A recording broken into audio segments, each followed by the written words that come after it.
Live with CDP Sports Talk, a weekly sports and entertainment podcast sponsored by Barry Cullen Chevrolet. Live on YouTube, Facebook, Twitter, Twitch, and LinkedIn. And on audio via Apple Podcast, Google Podcast, Spotify, Anchor FM, iHeartRadio, Amazon Music, Radio Public, and TuneIn. Now, here's your host, Chris Palme.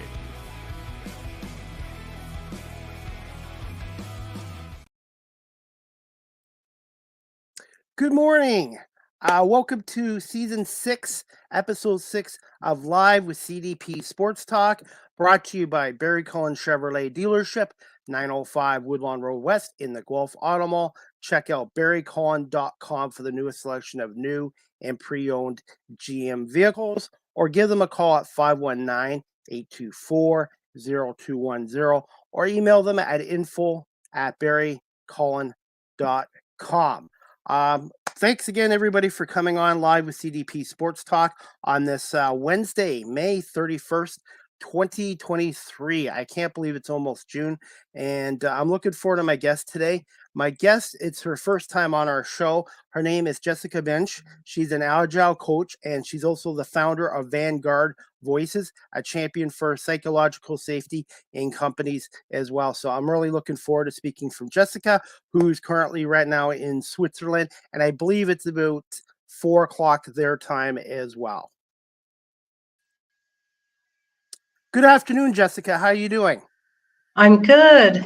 Thanks for having me. Well, thank you so much for giving me some time out of your schedule to come on today and talk a little bit about your career and some of your work that you do. Thank you. How are things in Switzerland right now? Things are wonderful. The sun has come out. It feels like the April, May showers are starting to be behind us, and summer is coming. So everybody's in a good mood here, from what I see. Do you guys get a lot of people with allergies there in May with pollen and that, like they do here in Ontario? Yeah. Oh, yeah. So, yeah, because I am one of those people that has allergies, and unfortunately, every May and August, I suffer from the pollen from the trees here. Yeah. No, it's the same here. It's the same. I was reading up on Switzerland. It's only 8.7 million population, so it's actually smaller than the province of Ontario. Yes. Right in the center of Europe, but we are surrounded by 4 countries, France, Germany, Austria, and Italy. And where I'm located, which is Basel, literally 10 minutes to the German border, another 10 minutes to the France border. So Wow. it's really special. Yeah. And I put on a background for you too from Switzerland as well. I do that with all my guests, and Yeah. I've never been on an airplane yet, but I think if I do go on an airplane, I would like to visit your country because I've seen so many great TikTok videos of the mountains and how beautiful it is there. It really is. It really is. I've been here for 17 years, and it never gets old seeing all the mountains and the lakes, just the beauty that's around. It's not even a long drive for me to get there. So it's really a gift to be in this country. I was also reading up as well. I like to do my homework. 7,000 lakes. That's unbelievable. 7,000 lakes. Yes. Do you and your family ever do any boating there?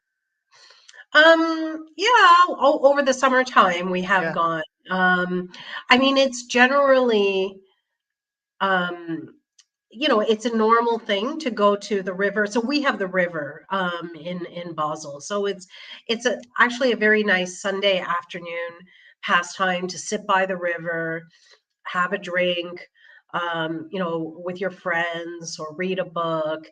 So it's quite normal here. And yes, you can go boating. That's a little bit outside of where I live, but we have done that before too. And now is your president, is it a president or a prime minister there? Oh, it is a president. I'm not so clued up in all the politics here because English is not even the official language. But yes. Okay, well, we'll get into some questions and stuff like that. But yeah, like I said, I like reading up on new countries and with my guests, which this podcast show is now international as well. So, I'm based here in Ontario in a city called Guelph, which is an hour from Toronto and maybe a couple hours from Buffalo. But can you tell my audience here in Ontario just a little bit about yourself? Sure. So I was brought up in Toronto and born and brought up in Toronto, Canada. And I was born into a Indian home, and with that, an Indian community. And so my upbringing was very much Canadian in the schools, and then coming home to very, um, Indian traditions and culture, and also on the weekends meeting with people from our community. I was brought up, told to work hard, and if you work hard, you will succeed, and just always to put everything into all that you do.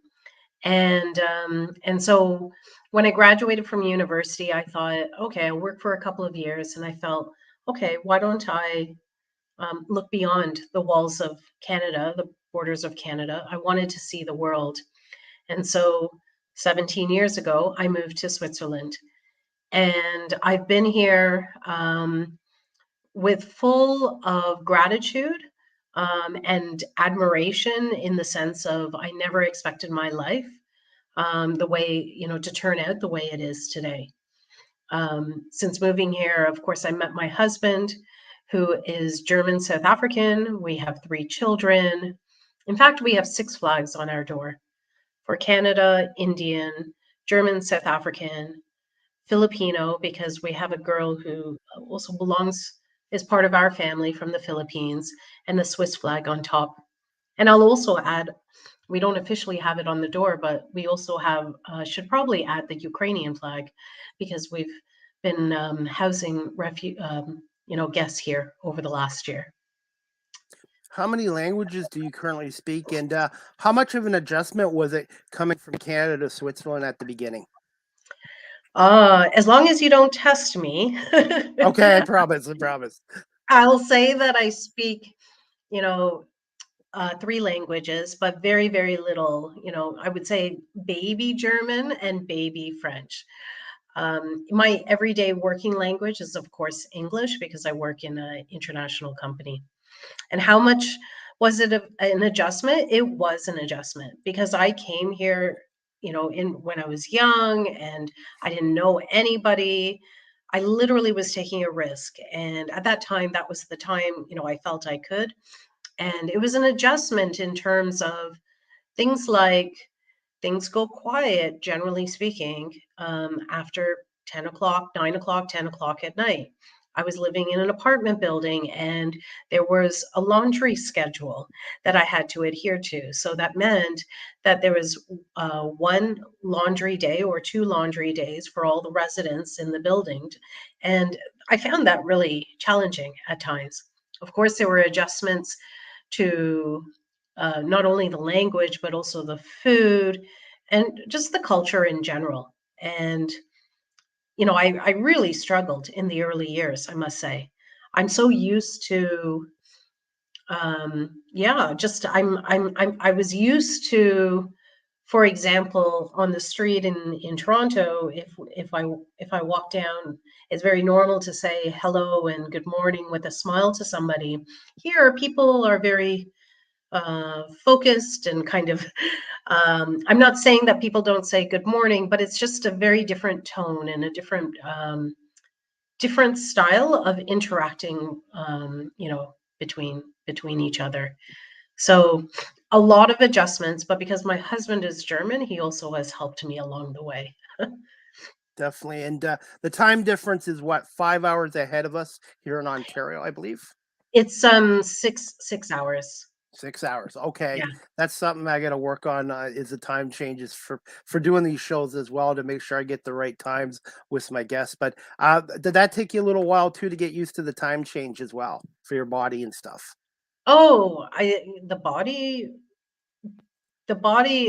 finds its rhythm within a week. So Okay. they say that for every hour of time difference when you're traveling, then it takes, so in this case, it would have taken me 6 days to recover. I find it anyways easier when I go backwards from here to Canada. Somehow I'm able to adjust easier. It takes less than 6 days, but coming from Canada to here, that anytime I come from North America to Europe, it takes a few days for recovery. All right. This leads my next question. You mentioned you went to university. When you went to school, did you have a mentor or mentors when you were in school or after school in your into Yeah, your career? it's interesting because it's hard to pinpoint one or even two mentors along the way. There have been so many, whether they were teachers or people in my community or people I've worked with. But there is one person, maybe I'll just highlight, and it was a guidance counselor in high school. And I was going through a difficult time in high school, and I became close to her. And she had said to me that, towards the end of university, she would agree to write the reference letter for the admissions to university. And never forget what she wrote. And she said, Jessica has the ability to overcome any obstacle. She has a resilience that is so strong, that is admirable. And I just thought, wow, it's amazing how other people can see you and you don't see it in yourself. And it's sort of, that message has kind of subconsciously, I would say, has carried with me throughout my life. And I think the power of words is amazing. So I'm thankful to her for that and for so much that she did. Absolutely. And as you know, I'm working on a new career as well. I don't really per se have one mentor, but I have had a number of people give me some advice and just tell me to be myself and just give me little tips of information where I can use to improve myself and my show in the future as well. Yeah, wonderful. Definitely. Definitely. And one thing too, Jessica, it's never too late to switch a new career. I didn't know what I wanted to do until I was 47. So some people know when they're younger. Some people it takes a little longer, like me. And this is something I have a passion for, and I absolutely love the storytelling aspect of my show. Absolutely. I mean, I think this is a time, I mean, it's always been the time, but especially now to have these skills, to be able to pivot, for whatever life brings you. And I truly believe that we all have a purpose and we need to live into that purpose. And if we're not, we need to find our way in life so that everything we do, what we do, is meaningful. Absolutely. In my last career, I was compensated well, benefits and pension and stuff like that, but I was not happy there. And I'm just the last 3.5 years, I might not be doing as well financially, but I'm a lot happier. And this is something that I have a passion for. And I think I've made some progress in those 3 years. Very good. Okay, this leads to my next question, Jessica. Can you tell my audience what an agile coach is? What it is? Okay. So in my day job, because Vanguard Voices is different, but in my day job, I work as an agile coach. And an agile coach is one who comes into a team and helps them navigate to be more flexible, to find more efficiencies, and to provide more transparencies to what each other's doing and the products that they are creating. In the old world, if I can say old world, or in some companies, there's still a very much top-down hierarchy in terms of information or distribution of tasks and completion of tasks, this sort of thing. There's always a team, and then there's manager. In the newer world, it's not that this doesn't exist, but the way work is completed is done there differently. And we're still learning about this, although Agile has been existing for a couple of decades now, I believe. But more and more companies are working to this new way of like more fluidness, in how people work. And so I come in and I coach teams on how to be more effective from the kickoff to setting up a team purpose to setting up team, agreements, to retrospectives where they do, a reflection afterwards, after work is completed and the lessons learned from there. And I love it, I must add. That is so important, and it's not always the job that's the hard part of the job. It's dealing with supervisors, management, and you want people to be able to come into work and be able to do their job, but they don't need to worry about other outside influences as well. 100%, 100%. I think people want, when they come into the workplace, they want to, we're hired to do a job. We want to Hmm. bring the best of our skills to the table. And in many ways, that's what Agile brings. And I have to say, from a coach perspective, even coach, Agile coach, it's a little misleading because we can wear different hats. We flex according to the need of the customer. So whether we are a mentor in one conversation or a coach in another or a trainer in another or a facilitator in another, we have to know when to put on that hat depending on the audience, whether it's a leader or a team member, whoever it may be. Yeah, we need to meet them where they are.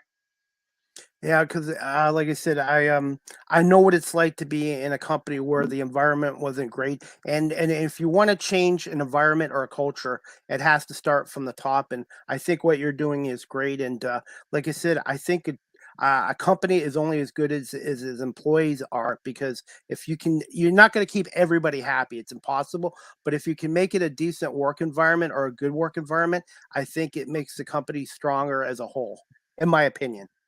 Absolutely.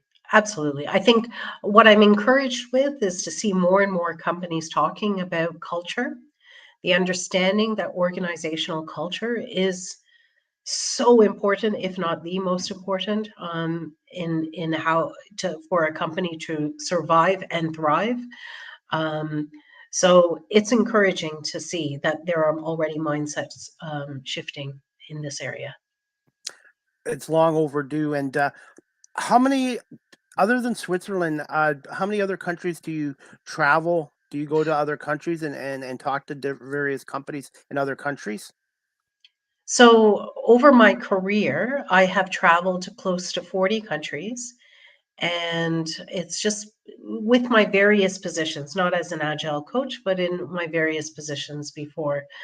Um, yeah, and so I've basically, for me, I've seen, so much of the world, and yeah, very fulfilling. It's interesting because when I think back to my first interview, when I was applying for the job here in Switzerland, I said to my boss, or the interviewer at the time, saying, "I want to see the world. I just want to see the world." And I'm was this 20-something-year-old saying that simple sentence, and I mean, I've just been blessed in so many ways, from a personal perspective as well as from a work perspective, to really actually bring those words into reality. Definitely. And this, I'm going to ask you the next question. What do you enjoy the most about managing many high-profile organizations, change projects, and leading employee engagement initiatives over the past 20 years? Well, many of these engagements are not straightforward, and they are quite complex because you have a number of people who are at the table, stakeholders that need to be heard, understood, and felt that they were listened to. And so, what I enjoy the most is the whole interaction and trying to find with different stakeholders and trying to find what is the right way forward for these very diverse opinions or perspectives, um, in order to move forward. And it's people at all levels of the organization. And I've learned to just adjust according to different situations and people that I'm in front of. Um, yeah, I think that's what I enjoy the most is really the it sounds cheesy to say, but it's really the people, the whole people aspect. And one thing I've learned as well, it's not just doing this job or in my other previous careers, but as much as I love talking, listening to others is just as important as speaking. Absolutely. Yeah. Definitely. All right. Now this one I wanted to ask you, Jessica. How important is it nowadays for psychological safety in a workplace environment, no matter what size of the company? And do you deal with smaller companies as well, or just the larger companies? Yeah. So psychological safety, you're asking the champion of psychological safety, but there is data behind this. And psychological safety is absolutely the most important in terms of the foundation for success for any team or organization. Google did a study years ago and found that for a high performing team, psychological safety, that is, and when I say psychological safety, what that means is feeling free to express your thoughts without fear of a negative consequence. And so people are feeling that they can express their professional thoughts and they can give their best without their any fear of losing their job at the most extreme, but or being ignored or marginalized in any way. If you have that as the foundation, if it's a truly safe environment for people to speak up, um, the workplace will be not just successful, it will be this is where it will thrive. This is where the employee engagement, the employees matter so much more, dare I say, then the profits will come if if it starts with the employees. Yeah, unfortunately for me, like I said, I've been working on a career change for a while, and I've been in environments that were toxic environments, and it wasn't necessarily the job that stressed me out, but toxic environments can destroy a company, and it also leads to high turnover rate and people not taking pride in their job that they're getting paid to do as well. Absolutely. So, and I know my career change has been a huge difference because I'm meeting a lot of wonderful people, and this is something I really enjoy having to do. And it's people skills too. It's how you talk to people, and you connect with people more and get more out of them if you talk to them. And that's the one thing I've taken out of my other job is I had to deal with a lot of people and stuff like that. And to me, people skills is huge for management, being the head of the CEO of the company to the lowest person down. And and Yeah. and I and I try to treat everyone the same no matter what.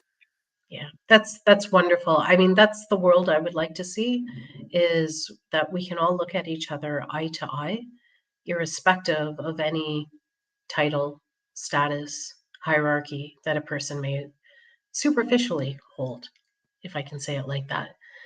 Um, yeah, and I think today there are a lot of workplaces that hire people according to their skills. The skills go before the personality, or or the way of interacting with colleagues. So sometimes the people who have the most skills, who have are are the experts, can be a um, completely a toxic colleague or a toxic boss in terms of behavior. And sometimes companies choose to keep them just because of their expertise, which is a mistake in itself. Sends the wrong message to employees. Yes, I can relate that with my previous employer. I'll leave it at that, but totally agree with you on that as well. And I'm just hoping for my new career change, I get judged based on not just my work skills, but my character and personality as well. Hmm. So, all right. Now, Jessica, can you just tell us about a little bit about Vanguard Voices? Sure. So, Vanguard Voices is a not for profit association. Our mission is to bring the topic of psychological safety to the top of workplace agendas. Um, why I started this company, it really stems back to an experience in my current position where some years ago, as our company was kind of transitioning into this agile way of working, we were told as employees, let's be bold and let's be courageous and let's be less consensus driven. We need to take more risks in this, new environment and experiment more. And around this time, I could see, yeah, there's a lot of change going on in the company, but still there are some people afraid to speak up. It's showing up, in many different ways. And so actually had started a movement in my day job, on top of my day job, on this topic of psychological safety, and we had tens of thousands of people following us. And I realized, as we were going through those years, this is of course not specific to our company. This is a human topic, and that's why I formed Vanguard Voices, because I believe Vanguard Voices, we need to has the opportunity, or what we can do is kind of link arms with people across the world, and in my vision, eliminate toxic workplaces for good through conversation, through psychological safety. Absolutely. And one day maybe I'll write my own book on my experience as well, because I'll tell you this, it's not fun being in a toxic work environment. It can affect your life outside of work, which it did for me for a while, and it can cause health problems, and also it can affect your mental health as well. 100%. It affects every area of your life. I always say that psychological safety, maybe start at work, but it ripples into our personal life and into our society as well. Absolutely. And like I said, as much as we all love money, sometimes the money is not worth the compensation, is not worth all the other factors in a toxic work environment as well. Yeah, absolutely. Definitely. All right, this leads to my next question, Jessica.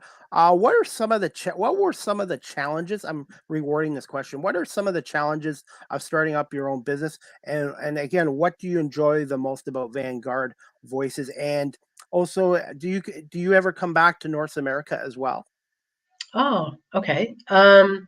So the challenge with the Vanguard Voices is that I do this on top of my day job, like on top of my normal work job. This is not for profit, and with any, um, I would say, association in this case, a not for profit, there's a lot of learning, especially in this online world. From as simple as creating a website, which is not that simple, the messaging, just the learning all these different tools that are, so many on the market, and I'm just constantly learning, um, on on top of it. Just feels like on top, but in a good way, because I have a lot of passion for the topic.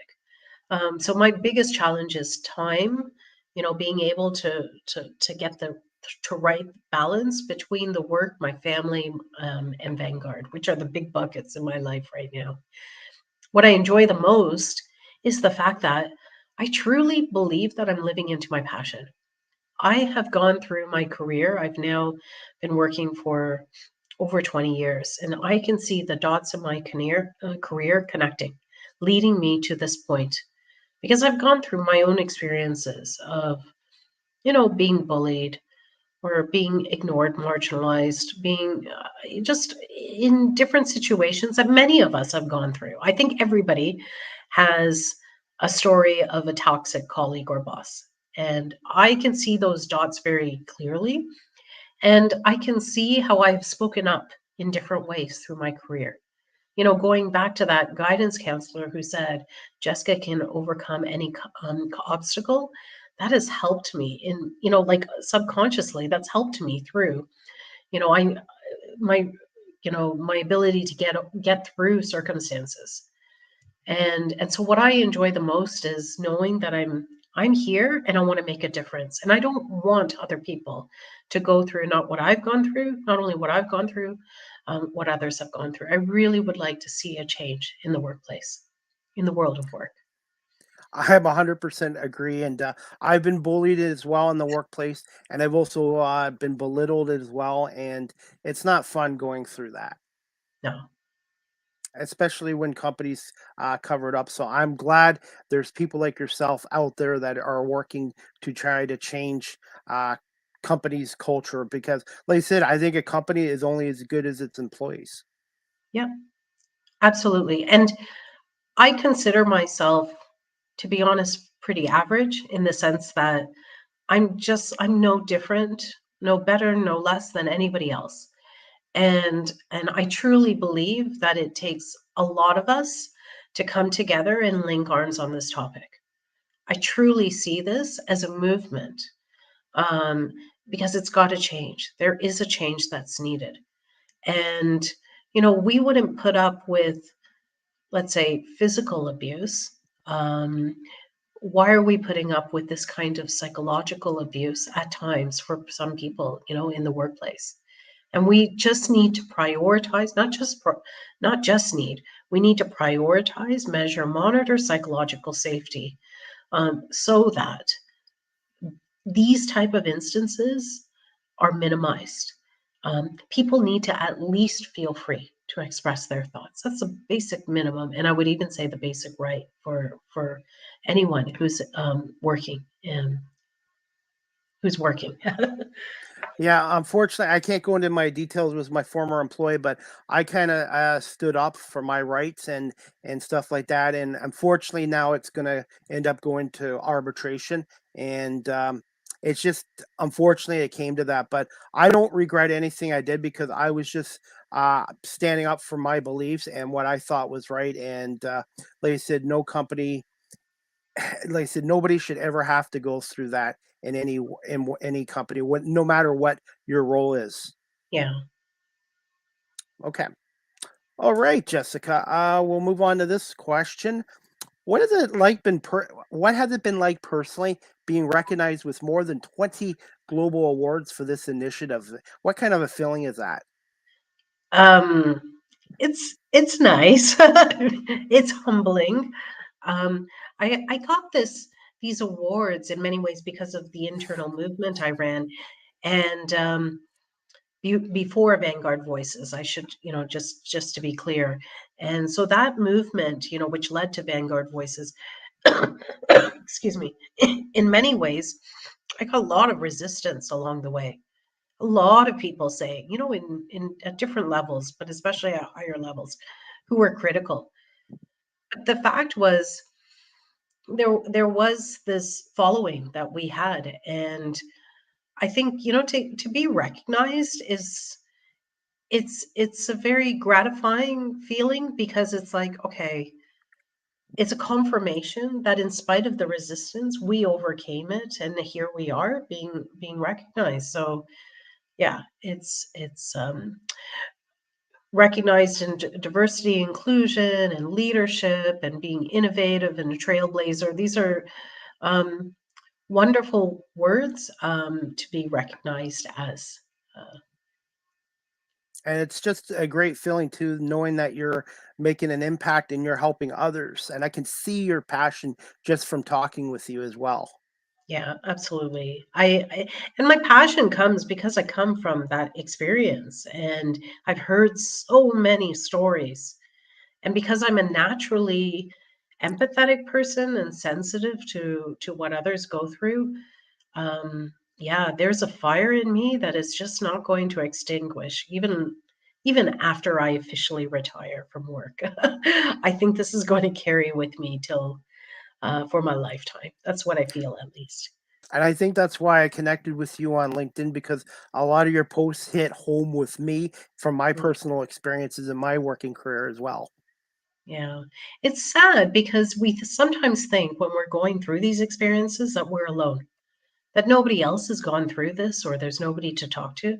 But it's amazing, actually, in doing Vanguard Voices, how similar the experiences are around the world, irrespective of company you're from, industry you're from, country you're from. Um, Humans are humans. So it's the same across the world. So it's amazing. um, yeah, these experiences need to be highlighted more, and we need to share more stories, so that psychological safety can be prioritized. And that's what I like about LinkedIn as well. Obviously you connect with people, but people like yourself out there sharing your stuff, and it just hit homes. And you're right. I used to think I was the only person, but there are so many people, not just in Ontario but around the world, that have been affected by workplace toxic work environments and stuff like that. Yeah. And you know, to go back to what we were talking about earlier, um, it's not just you alone. It really does impact those around you. So if I can think the number of times I've come home and I've had to talk to my husband, you know, with so many tears in my eyes, my children watching, um, and then on the weekends, you know, if we were meeting friends somehow, you know, I would talk about it again, and it, you know, it's so present and it's so ugly, and it's so destructive, in not just to one individual, it just truly ripples out. This is kind of an ad lib question I wanted to ask you, Jessica. But how important is having a strong support system nowadays as well? Yeah, that's absolutely clear. I mean, if you have a good family or good friends around you, that's gold. It's worth its weight in gold. If you think about the way, generally speaking, people are interacting these days, a lot of it is online, and sometimes, you know, online, you know, depending on the means, but it can be fake, you know, in terms of how you show up. But if you have true, solid friendships, um, that's that, you know, who can people who can challenge you, but also be with you during the, you know, and support you and uplift you. Um, I know for myself, if I didn't have my own support system, I don't know what I would do. You'd feel so much more lost and alone. And in this world where also so many people have felt alone, especially during COVID, Yes. we need to we need to make sure people are taken care of. We need to help each other in this way.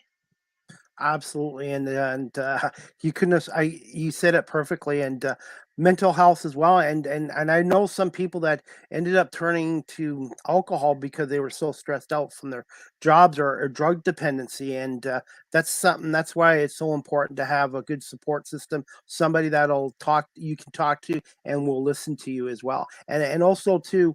And no, in any career too, Jessica, you also need to be able to take a little bit of a break from your work job and have other outside interests as well. Absolutely. All right. Are you okay for a couple more quick questions?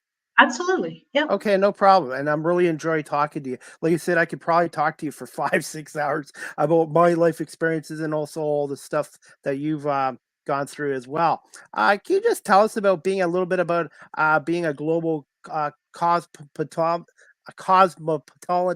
I'm sorry, I got to work on that. A tongue twister there, and a humanitarian, and working. And you mentioned this before, working and traveling close to 40 countries around the world. What were some of your favorite countries that you've visited in your career so far? Oh, favorite countries are really hard. I tend to like Asian countries because of um, you know, my background. I love the food. I love spicy food. But if I had to pinpoint a couple of countries, it would the top would be South Africa. That's where my husband is from. I just love the spirit of the people when I'm there. There's so much joy. And we were talking earlier about the sun. You know, I think sun has the sun outside makes a big difference in people's moods, but there's something just really joyous right down to their souls that I see when I'm in South Africa.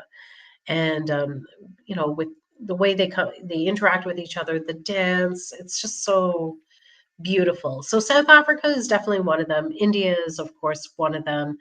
I love Malaysia, Singapore, you know, all these countries that have, yeah, second, third, and fourth. As I mentioned, like they all have spicy food, so I'm partial to that. Yeah. What's some of your favorite foods traveling into these other countries? Oh, you know, to me, Nobody can tell me otherwise, but Indian food is the best. It's just that. So good biryani, chicken curry, just everything. I miss it being here in Switzerland, and perhaps that's why I think of Indian the most. I mean, of course, I can cook it here, but it's not the same. I don't have all the same spices. Um, but to me, far by far, Indian food. Nothing else compares. Definitely. And what are some other traditions in Switzerland for foods there as well? Oh, well, cheese is the most known in Switzerland's Chocolate most known for and the cheese chocolate and too. chocolates. Chocolate, yeah. Exactly. Yeah. So with the cheese, you can have fondue or raclette. Those are quite common. You don't I don't see people eating a lot of fondue and raclette, especially in the summer months. It's more for the warmer months for that kind of comfort food. But it's also delicious, but it's not my it's not up there in terms of my favorite. You're gonna laugh at me, but I've never even been on an airplane yet, and I'm 50 years old. So I think I'm gonna eventually have to get on an airplane and come visit Switzerland because, from the sounds of it, it's a beautiful country. Yes, absolutely. Do you have four seasons there, like we do here in Ontario? We do. We Do do. you? Yeah. What's your favorite season? Summer. Summer? Summer by Yeah. far. Yeah. Yeah. I mean, Are I they? can go outside, and hiking is a big thing here. So people go to the forests or hiking trails are all over Switzerland. So Good, yeah, good to you need know. to have warm weather to Good do to know that. because I like hiking. So that's another Oh, reason that I should probably visit your country one day as well. mm. How long is it a flight from Toronto to Switzerland approximately? Oh I should look that up. no, yeah, I think it's something like, don't quote me, but I don't get direct flights from where we are at. So, but let's say door to door is about, and I'm talking from, yeah, leaving the house to arriving is about 12 hours. Maybe the flight itself is about 8. Um, it's faster when we come back. So from Canada to here, because of the wind, it's faster. I'm actually coming to Toronto in July, and I haven't been home in over 5 years, so I'm super excited about that. Oh, that's awesome. And you know what? July's not that far away because tomorrow's June Exactly. 1st. I Yeah, swear the older I get, the faster time speeds up. yeah. I feel it too. It does. It does. And hopefully you'll have a nice visit here too. And yeah, I will be in Toronto this summer because I have CFL tickets to the Argonauts. So I usually take the GO train from Burlington down to Toronto because it's a lot less stressful. Because traffic, since you've left Toronto 17 years ago, the it's gotten worse for getting down there by vehicle. Oh boy, something to look forward to when we arrive. How's the traffic in Switzerland? Since I have you on here, is that not It's bad? Yeah, I mean, it's generally speaking not bad, but a lot of people take the public transportation is wonderful. So it's quite normal to take the trains, from one city to the next, from one country to the next, for that matter. My husband did an e-bike tour on the weekend. He did like 80 kilometers on his own. Wow. Wow. Yeah, he's amazing. And no, but it's yeah. So public transportation in general. There's also a tram system in Basel. It's just very very good, and you can truly rely on the times. Down to the minute. If it says 5:41 as it is now, the train or the tram will arrive at 5:41. So it's quite reliable, and I really appreciate that here.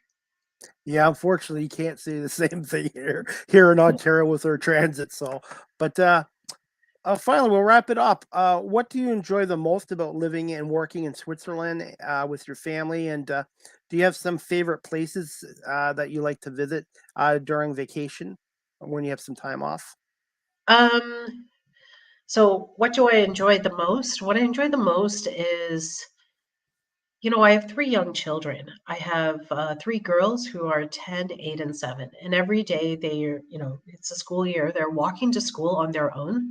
I have to say, the Swiss system is such that right at kindergarten, children are trained. They have to go to school, walk to school without the parents. And so, since an early age, they've been walking to school. And what I appreciate is I have the comfort as a parent in knowing that, generally speaking, they're safe. This is like a safe country. I don't have to worry about, I'm not saying that there isn't, you know, something can't happen, but generally speaking, I have that confidence in knowing that people look out for each other here. The neighbors look out. They especially love children. I would say, generally speaking, children are welcomed, and so I appreciate the safety and the peacefulness, the sereneness of being here. And some of the places to visit, my favorite city in Switzerland is Lucerne. It was the first city I saw before I saw Basel, actually, and it's a beautiful. Actually, it's a tourist city, but it's beautiful. It has the Lake of Lucerne there, and you can go for boat rides, and there's just a good shopping as well. It's just I don't know. It's hard to say because actually all of Switzerland is beautiful, but I do pick out Lucerne partly because it was one of my first memories when I first came here.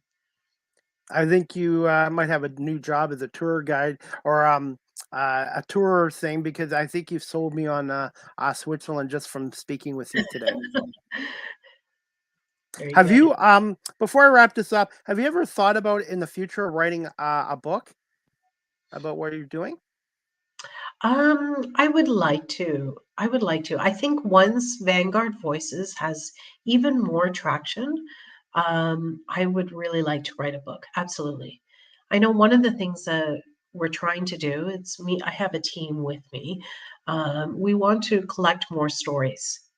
And because we want to collect the stories in an anonymous way, because we don't want to put anybody in a difficult position. And this is not about naming and shaming, but I do think that the power of those stories can bring a lot to life, and possibly maybe that can come into the form of a book at a later point. Well, you can count me in. And like I said, I always enjoy your LinkedIn page and commenting on some of your posts and sharing some of your posts as well. I appreciate that. We need to Yeah, get the word out there. Yeah. absolutely. And my final question I wanted to ask you, Jessica, is where can my audience follow you on social media and your company's website, which I do have it on the bottom of my graphics as well. Yeah. So and you mentioned it, like LinkedIn is the Best media place. page where I am the most active. I'm starting to build up a little bit in Twitter, but LinkedIn is my main page, and then my company page, vanguardvoices.com. Definitely. And I was going to say, Jessica, I want to say thank you so much for coming on my 280th episode since March 2020. And it was great speaking with you. And like I said, I love hearing the stories about your career and a little bit about Switzerland and what your company's all about as well. And just give me a little bit of time after, and I will send you a link to the video version and the audio version of this show as well. Sounds good. Thank you. No problem, Jessica. I hope you have a great rest of the evening, and we'll definitely keep in touch with you through LinkedIn as well. And again, I want to say thank you so much for giving me some time out of your busy schedule today. Thank you for having me. I appreciate it. Okay, we'll talk to you soon. Okay, I'm Take just care. gonna I'm just gonna remove you, and I'm gonna wrap up my show. And if you want to speak after for a minute or two, that's good too. Okay. Oops. All right, guys. I hope you enjoyed season 6, season 6, episode 6 today with Jessica Bensch. She's an agile coach, and I really appreciate her coming on today here as well. And you can follow Jessica Bensch on LinkedIn. That's the best place to follow her there as well. And you can also check out her website at vanguardvoices.com. That's vanguardvoices.com as well. Guys, I did an interview about 5 days ago with the Toronto Argonauts starting quarterback, or not starting quarterback, but quarterback battling for a position on the team, Cameron Dukes. Just bear with me, and I'm going to play this clip from the University of Guelph from 5 days ago.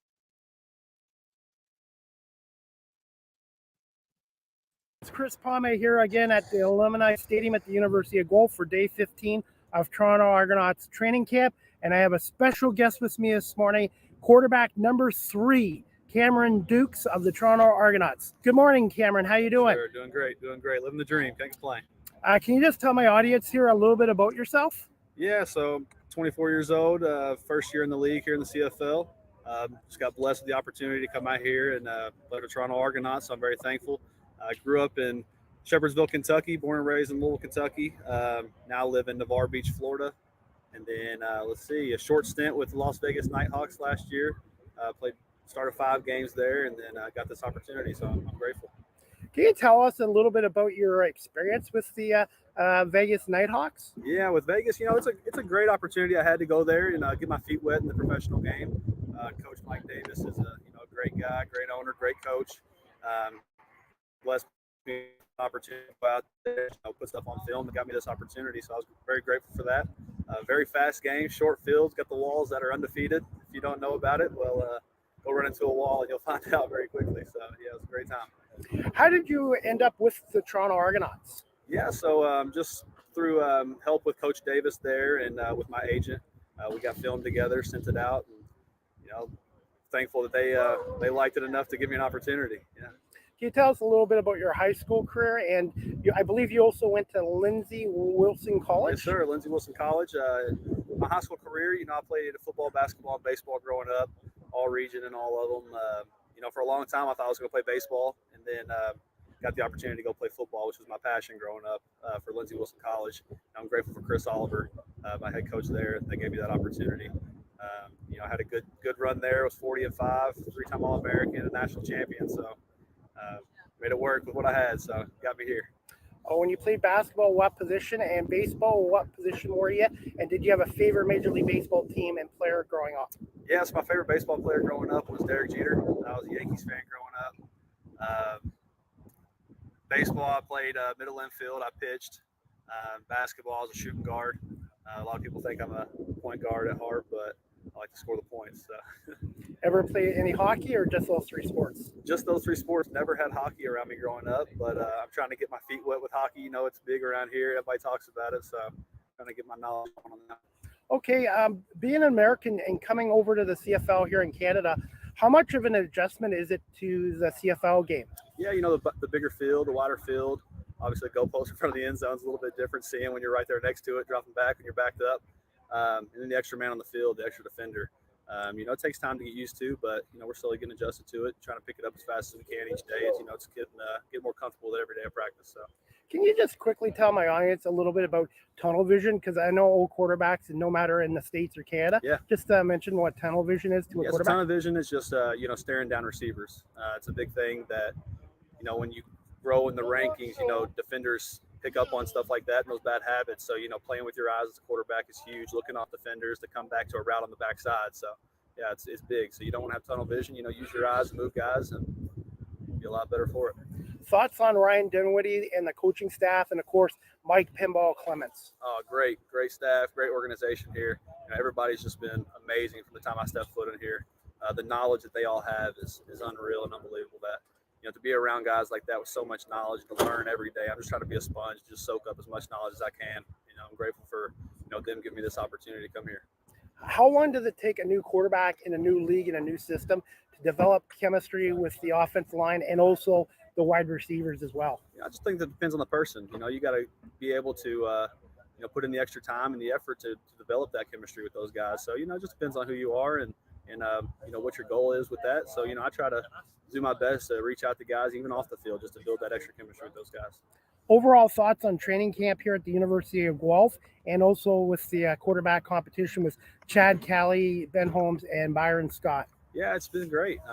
These guys are, all have great knowledge of the game, and although it is competition, it's a friendly competition with us. We all want to see each other succeed, so we can lift ourselves up in those ways. You grow to the level of competition. So I'm glad to be around those guys with such great talent. The facilities here are amazing at Guelph. So, I'm grateful to be here, thankful for every second of it, and just trying to soak it all in. And quick thoughts on the first preseason game this Saturday afternoon, 4 o'clock, against the Hamilton Tiger Cats down in the Still City.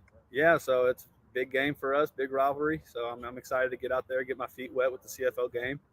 I'm excited to go, be beside my teammates, my brothers out here, and, have some fun. And what's a fun fact about you that most people don't know about you? Man, that's a great question. Love to sing. I'm a big music junkie, so if I'm walking around, I usually have music playing, usually whistling, singing, doing something with music. So. Favorite football song? Football song, man. What's that song called? Boys of Fall. Boys of Fall. Okay, definitely. But all right, and also before we wrap this up, how did you become a Green Bay Packer fan? Yeah, so my dad was a Green Bay Packers fan growing up. He introduced me to the game of football. And just being around the Packers all the time in my household, Brett Favre, Aaron Rodgers, the Bart Stars, all of them, just being around those legends, that great legacy that they have there, the tradition that they have. It's just it's a great organization to watch and follow. So absolutely agree. I'm an Eagles fan, by the way. We beat you a couple years ago in Lambeau. But I'm going to wrap this up. Where can my audience find or follow you on social media? And what would you tell somebody watching this who's never been to a CFL or an Argos game yet? Yeah, so at Cameron_Dukes on Instagram, Cameron Dukes 12 on Twitter. And for fans that haven't been to an Argos game yet, just would love to have the support of all the fans here. And it's an exciting game. It's built around scoring. It's fast paced. And got a lot of talent on this field to play. So come see it. All right, guys, I want to say thank you so much to Cameron Dukes for coming on. And Argonauts' first preseason game, guys, Saturday, May 27th, 4 o'clock against the Tiger Cats at Tim Hortons Field. Again, Cameron, thank you so much for doing this. Appreciate you, Chris. Thank you very much. Best of luck this season and to the Argonauts. Thank you so much. All right, guys, that clip was courtesy of my YouTube channel. And thank you to Cameron Dukes for coming on as well. Guys, just to let you know, my next live with CDP Sports Talk, sponsored by Barry Cullen Chevrolet, will be Monday, June 5th at 4 p.m. Eastern. My guest will be Rick Zamperin. He is the morning host from CHML 900 in Hamilton, and he's also the host of the fifth quarter post-game show for the CFL's Hamilton Tiger Cats. So I hope you guys can tune in to Season 6, Episode 7 with Rick Zamperin, who's also a Maple Leaf fan as well, this coming Monday, June 5th at 4 o'clock. We're going to talk 2023 Hamilton Tiger Cats, the 2023 Grey Cup, and preview the 2023 CFL season as well. And there is CFL action tomorrow here at the University of Guelph Alumni Stadium. The Ottawa Red Blacks, Toronto Argonauts, 7 o'clock kickoff. If you can't get down to the game here in Guelph, you guys can watch it through the CFL.ca website, live streamed, or argonauts.ca as well. I'm just going to read some comments here. Mark, thank you so much for watching. I really appreciate that as well. And we're going to wrap up the show as well soon, guys. Like I said, we do have NBA final start tomorrow, guys. It's going to be the Miami Heat and the Denver Nuggets in Game 1 tomorrow night at 8 o'clock. And then Game 1 of the Stanley Cup Finals, I believe, starts on Saturday, June 3rd in Vegas with Florida and the Vegas Golden Knights as well. As always, guys, Live with CDP Sports Talk is live streamed on YouTube, Facebook, Twitter, and Twitch, and sometimes on LinkedIn as well. You guys can check out my website at beacons.ai/Chris D. Palme as well. Live with CDP Sports Talk, again, is brought to you by Barry Cullen Chevrolet Dealership at 905 Woodlawn Road West in the Guelph Auto Mall. Check out barrycullen.com for the newest selection of new and pre-owned GM vehicles, or give them a call at 519-824-0210, or email them at info@barrycullen.com. And also, guys, Chevy Silverado alert financing as low as 1.49% for our 2022 Silverado 1500 for up to 72 months. Book yours today at Barry Cullen Chevrolet as well. And thank you so much to Mark Cullen, the president of Barry Cullen Chevrolet, for sponsoring the show. And Mark Cullen, who is the president Barry Cullen Chevrolet will be on my show on Wednesday, June 7th at 12 o'clock. And Mark's going to talk about his career with Barry Cullen Chevrolet and how Barry Cullen Chevrolet was founded back in 1969 by his late father, Barry Cullen, as well. Also, guys, you can follow me on TikTok at Live with CDP. I post a lot of video content there, interviews as well as podcast guest shows as well there as well. StreamYard is the official live stream provider of Live with CDP Sports Talk. If you're into webinars or podcasting, check out StreamYard.com as well. And finally, Live with CDP Sports Talk podcast, the audio version is available on these platforms: iHeartRadio, Amazon Music, Google Podcasts, Anchor FM, Apple Podcasts, Breaker, Pocket Casts, Radio Public, Spotify, Castbox, LinkedIn, Stitcher, and Tuned In. And also, guys, our weeknights at 8 p.m. to 9 p.m. Eastern on radio station WQEE 99.1 FM in Metro Atlanta, the home of Southern Talk and Sports. And a shout out to their station manager, Ryan O'Neill, as well. Finally, guys, you can email or text the Live with CDP Sports Talk at cpalme19@gmail.com, or you can text the show at 519-820-7188 as well. Oops, guys, just 1 second. Just a technical difficulty there. We're going to wrap up this show as well. But yeah, again, the 2023 NBA Finals will start Thursday night as Miami closed off the Eastern Conference Final with a huge win against the Celtics last night. And it'll be Miami and Denver starting Thursday night. And the Stanley Cup Finals will start Saturday night in Vegas as the Florida Panthers, who are in their second Stanley Cup in their franchise history, take on Vegas, who are also in their second Stanley Cup appearance as well. Both teams have never won the Stanley Cup as well. So one of those two teams will be Stanley Cup champions as well. Before we wrap this up, guys, a little fun facts about Switzerland. 7,000 lakes. It's the most innovative country in the world. It has the highest peaks in Europe, longest tunnel in the world. And Switzerland also has the lowest crime rate and also the Croix de Van. And Switzerland has its own Grand Canyon, and Sundays are a big deal in Switzerland. So again, I want to say thank you so much to my guest, Jessica Bensch, for coming on season 6, episode 6 today, 280th episode. And if you want to follow her, you can follow her on LinkedIn. She's on LinkedIn quite often.